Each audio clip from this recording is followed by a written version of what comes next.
जय हिंद स्टूडेंट, उम्मीद करता हूं आप सभी स्वस्थ, मस्त, खुश और सुरक्षित होंगे। आज की वीडियो में हम बात करेंगे उन वैकेंसियों की जिनकी लास्ट डेट काफी क्लोज आ गई है, उस पर अपडेट लेंगे। इसके अलावा यूपी की जेई 2018 एएसओ वीडियो 1 दरोगा के रिजल्ट कब तक आ सकते हैं, उस पर अपडेट लेंगे। इसके अलावा यूपी जेई में बहुत सारे क्वेश्चन है कि पेट की कट ऑफ क्या जाएगी। इसके अलावा आपका सर्टिफिकेट को लेके इशू है, टोटल फॉर्म कितने पढ़ सकते हैं, अलग अलग क्वेश्चन है, उस सारे क्वेश्चनों का जवाब इस वीडियो में लेंगे। इसके अलावा मुख्य सेविका को लेके है कि कौन सी बैचलर डिग्री मानी जाएगी, 3 साल की, 2 साल की, उस पर भी अपडेट लेंगे। उससे पहले चैनल पे जो नया है चैनल को लाइक और सब्सक्राइब जरूर कीजिएगा। चलिए चलते हैं वीडियो की ओर। तो सबसे पहले बात कर लेते हैं उन वैकेंसियों की जिनकी लास्ट डेट करीब आ गई है और अगर आपने एप्लीकेशन फॉर्म उनका नहीं भरा है तो जरूर भर लीजिएगा। जिसमें सबसे पहली भर्ती है आरपीएफ की। आरपीएफ की है, रेलवे की तरफ से यह भर्ती जारी की गई थी। लगभग 4660 पदों पर यह भर्ती आई थी, टोटल 4660 पोस्ट पर। और इसकी लास्ट डेट आज है, यानी कि 14 मई आज इसकी लास्ट डेट है। ठीक है, आज इस फॉर्म को आप भर सकते हैं। ठीक है, 5 बजे 6 बजे शाम तक आप इस फॉर्म को भर सकते हैं। ठीक, तो जो भी बच्चे अभी तक इस फॉर्म को नहीं भरे हैं रेलवे की इस भर्ती को, तो जरूर जाके आप अपना एप्लीकेशन फॉर्म भर दीजिएगा। अब हम बात कर लेते हैं अगली इसमें, तो वो है एनबीएस की तरफ से। ठीक है, तो एनबीएस की तरफ से नॉन टीचिंग की भर्ती आई थी जिसमें लगभग 1377 पद निकाले गए थे और इसकी लास्ट डेट 15 मई है। तो अगर आपने इस फॉर्म को भी नहीं भरा है तो आप जाके इस फॉर्म को भी भर सकते हैं। और इसके अलावा यूजीसी नेट की तरफ से भी देखिए डेट एक्सटेंड की गई थी और ये एग्जामिनेशन पीएचडी और असिस्टेंट प्रोफेसर के इंटरव्यू के लिए कंडक्ट कराया जाता है। तो जिनको इसमें इंटरेस्टेड है, इसकी भी लास्ट डेट 15 मई है, तो आप इसे भी जाके भर सकते हैं। अगर आपने इसका एप्लीकेशन फॉर्म नहीं भरा है तो ये 3 भर्ती अपने डेडलाइन पर है। तो जो भी इंटरेस्टेड है और जिन्होंने फॉर्म नहीं भरा है वो जाके इन 3 भर्तियों के फॉर्म भर सकते हैं। अब हम बात कर लेते हैं यूपी जेई 2018 एसओ इन सब के रिजल्ट का। तो देखिए, आपको मैंने पहले ही बताया है कि जून के बाद ही आपका रिजल्ट डिक्लेयर होना शुरू होगा और सबसे पहले जेई 2018 का या एसओ में से किसी एक का रिजल्ट जारी होगा। ठीक है, जून माह में आपको जेई 2018 का रिजल्ट देखने को मिल सकता है और जून से जुलाई माह में ही आपको एसओ का रिजल्ट भी देखने को मिल सकता है। वीडियो एग्जामिनेशन का जो रिजल्ट है वो आपका अगस्त से पहले नहीं आएगा। अगस्त में ये रिजल्ट देखने को मिलेगा, अगस्त के स्टार्टिंग वीक में। और 1 दरोगा का जो आपका रिजल्ट देखने को मिलेगा वो लगभग सितंबर तक जा सकता है, अगस्त लास्ट वीक तक या सितंबर तक आपको देखने को मिल सकता है।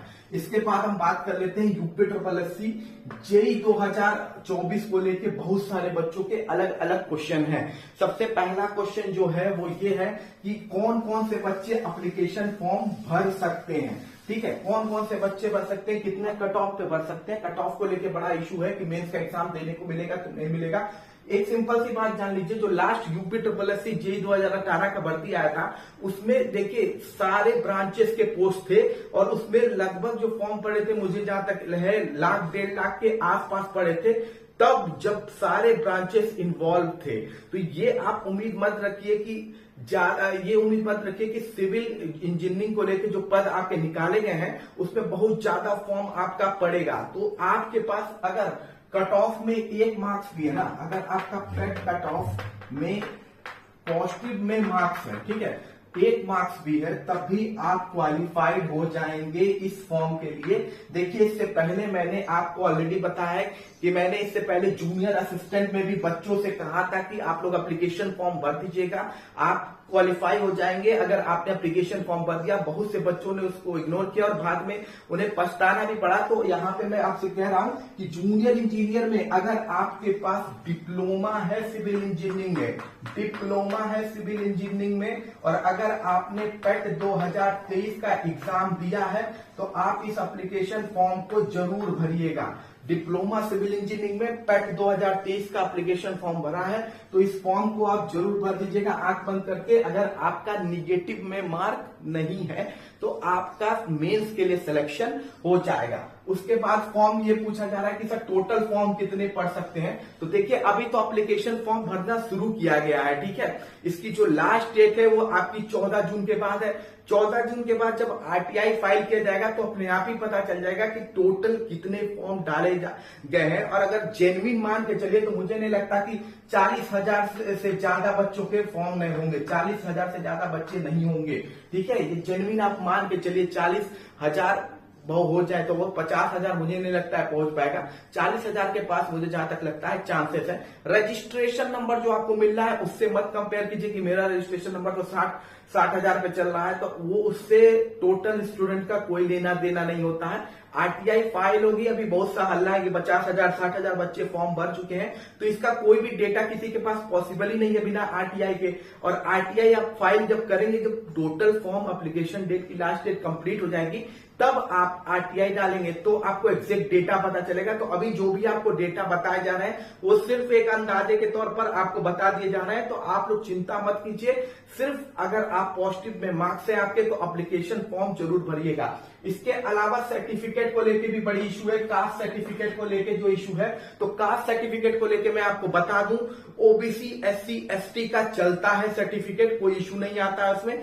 मेन देखिए जो इंपॉर्टेंट है, जो रिजेक्ट होती है वो आपका होता है ईडब्ल्यूएस का सर्टिफिकेट। ईडब्ल्यूएस का सर्टिफिकेट अगर आपका उस पर्टिकुलर फाइनेंशियल ईयर का नहीं है और फॉर्म की लास्ट डेट से, मतलब लास्ट डेट से पहले का नहीं है, फॉर्म की लास्ट डेट के बाद अगर आप बनवाते हैं तो आपका ईडब्ल्यूएस का जो सर्टिफिकेट होगा वो लागू नहीं होगा। ठीक है, उसे वो रिजेक्ट कर दिया जाएगा।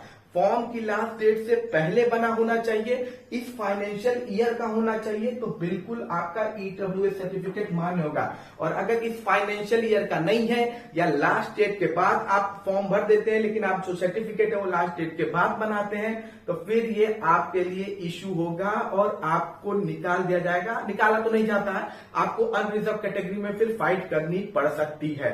ठीक है, सीधी सादी बात है। किसी के फॉर्म अगर गलत भर गए हैं तो आप टेंशन मत लीजिए, करेक्शन का विंडो ओपन होगा, आप फॉर्म बिल्कुल अच्छे से भर लीजिएगा। जहां गलती हुई है या कुछ भी गलत हुआ वो आप वहां करेक्ट कर लेंगे, इसके लिए आप ज्यादा टेंशन मत लीजिए। ठीक है, इसके अलावा डोमिसाइल सर्टिफिकेट को लेकर भी क्वेश्चन है, तो देखिए डोमिसाइल सर्टिफिकेट जो यूपी के बच्चे हैं उनको तो बिल्कुल भी नहीं बनना है, और जो अदर स्टेट के बच्चे होते हैं उनको भी जरूरत नहीं पड़ती है, क्योंकि जो भी अदर स्टेट के बच्चे होंगे वो यूआर कैटेगरी में कंपटीशन करते हैं, यानी अनरिजर्व्ड कैटेगरी में कंपटीशन उनका होता है। तो अनरिजर्व्ड जो कैटेगरी होती है वो ऑल इंडिया में उनके लिए कोई डोमिसाइल सर्टिफिकेट नहीं है, वो कहीं भी जाके एग्जामिनेशन दे सकते हैं, उन्हें किसी तरह की डोमिसाइल सर्टिफिकेट की जरूरत नहीं पड़ती है। हाँ, कुछ जगह रूल्स बनाए हुए हैं कि हाँ डोमिसाइल दिखाना पड़ता है, अदरवाइज बिल्कुल चांसेस नहीं है। इस भर्ती में मुझे नहीं लगता कि आपका डोमिसाइल सर्टिफिकेट की कोई जरूरत होगी। ठीक है, अनरिजर्व कैटेगरी को डोमिसाइल जरूरत पड़ती नहीं है, जो सेम स्टेट के बच्चे हैं उनको डोमिसाइल की जरूरत पड़ती नहीं है, अदर स्टेट वाले अनरिजर्व कैटेगरी में ही आते हैं, तो डोमिसाइल का कोई मतलब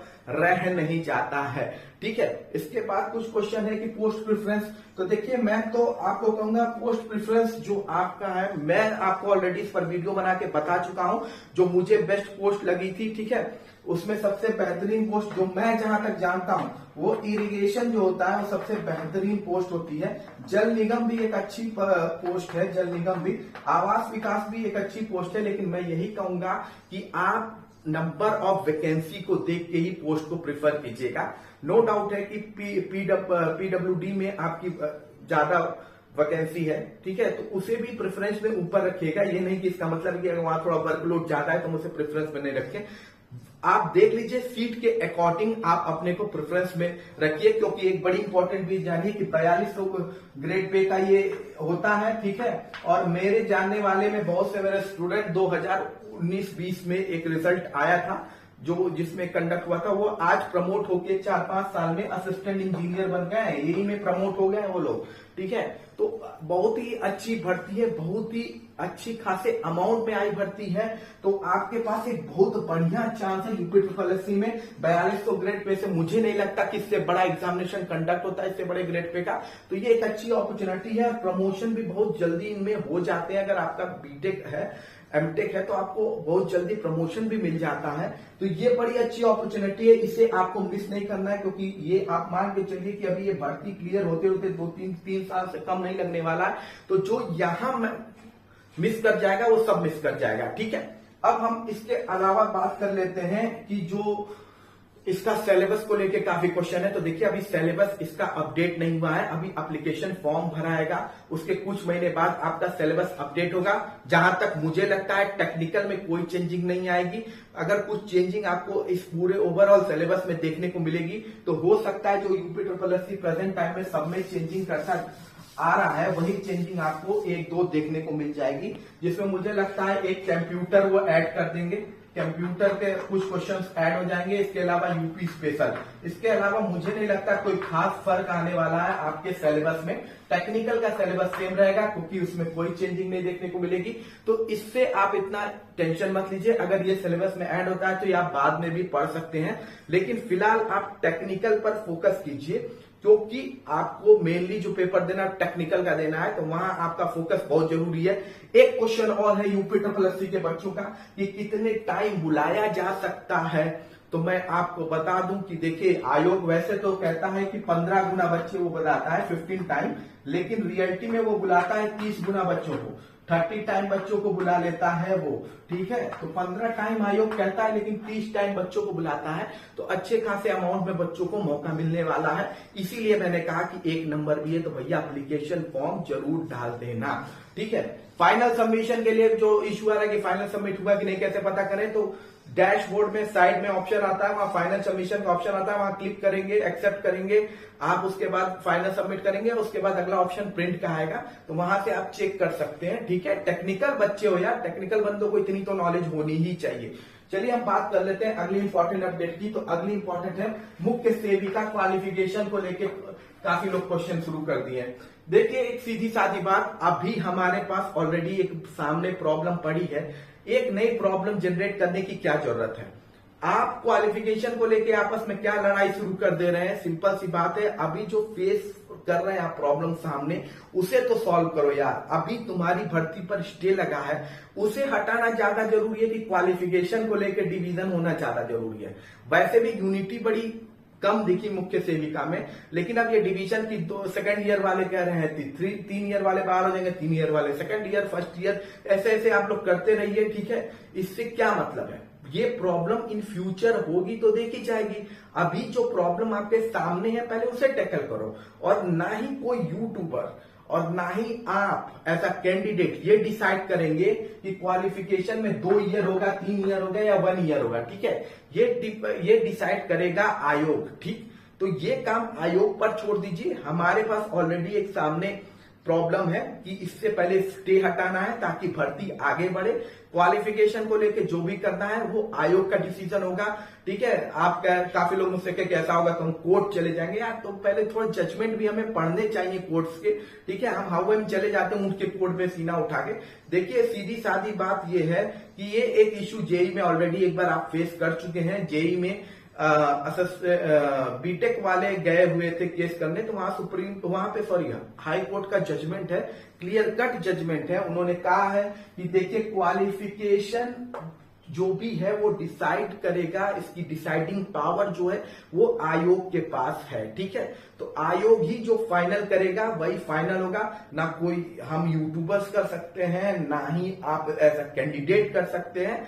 ये आयोग पर डिपेंड करेगा वो किसे क्वालिफाई करता है, किसे नहीं क्वालिफाई करता है, किसे उसे बाहर रखना है, किसे वो अंदर रखना है। इन सब पे इतना टेंशन मत लीजिए। ऑलरेडी आपका केस पे स्टे है, अभी हमें वहां फोकस करना है कि इस प्रॉब्लम से निकला जाए। थर्ड पार्टी की एंट्री हो चुकी है, वकील आपके अच्छे हैं, सुनने में आया है उनकी, आप जाके लिंक्डइन पे भी चेक कर सकते हैं, वो अवेलेबल है, अच्छे वकील हैं। उम्मीद करते हैं कि कुछ भला हो, ठीक है। बाकी अभी इधर उधर की बातों पे ध्यान मत दीजिए, अभी बात बस इस पर ध्यान दीजिए कि आपका स्टे कैसे भी हट जाए और भर्ती प्रोसेस आगे बढ़े, आपका डीवी का रिजल्ट क्लियर हो। बाकी कोई भी क्वेश्चन है तो कमेंट बॉक्स में जरूर पूछिएगा। मिलते हैं अगली वीडियो में। जय हिंद।